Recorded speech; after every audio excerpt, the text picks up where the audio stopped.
Le message de cette vidéo est chrétien. Il peut s'inscrire dans la doctrine de l'Église catholique. Catholique, qui signifie universel.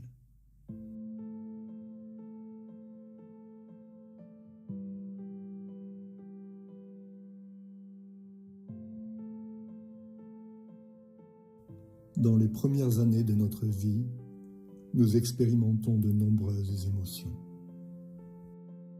Certaines sont des joies, des moments de bonheur inoubliables. D'autres sont des souffrances profondes, parfois intolérables. Ces blessures de l'âme peuvent être nombreuses, mais il existe 5 blessures principales. Elles influencent notre comportement et notre relation aux autres.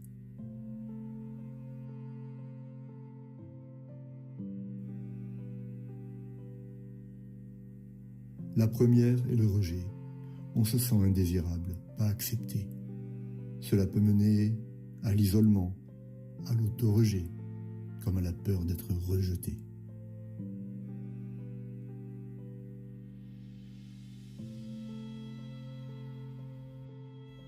La seconde est l'abandon.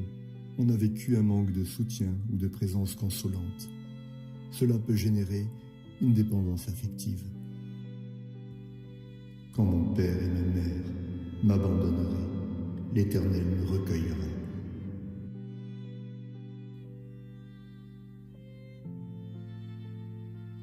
La troisième est l'humiliation. On s'est senti rabaissé, jugé ou contrôlé. Cela peut créer une peur, de la honte, de la colère ou une difficulté à exprimer ses besoins. Il était méprisé et abandonné des hommes, homme de douleur et habitué à la souffrance.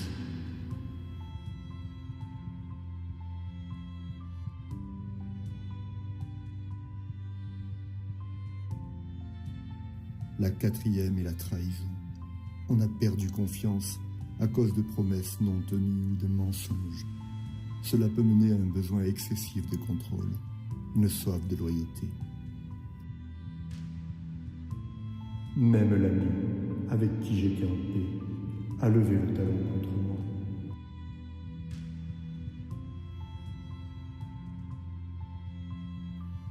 La cinquième est l'injustice. On a subi des jugements hâtifs, des dénonciations calomnieuses, des accusations infondées, parfois de la violence, des traitements disproportionnés en réponse à des erreurs ou des bêtises.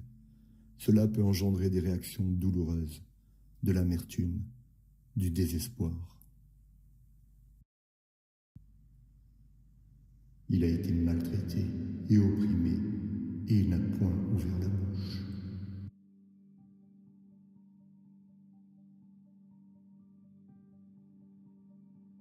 L'âme peut guérir de ses blessures.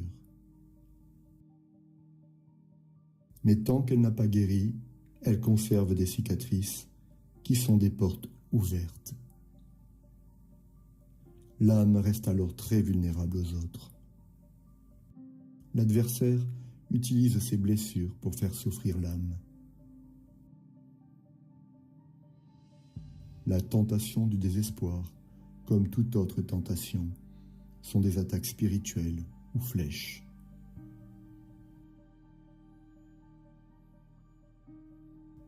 Il guérit ceux qui ont le cœur brisé et il pense leurs blessures. Venez à moi, vous tous, qui êtes fatigués et chargés, et je vous donnerai du repos.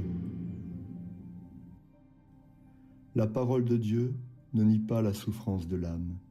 Elle la reconnaît, la comprend et propose un chemin d'espérance en Christ.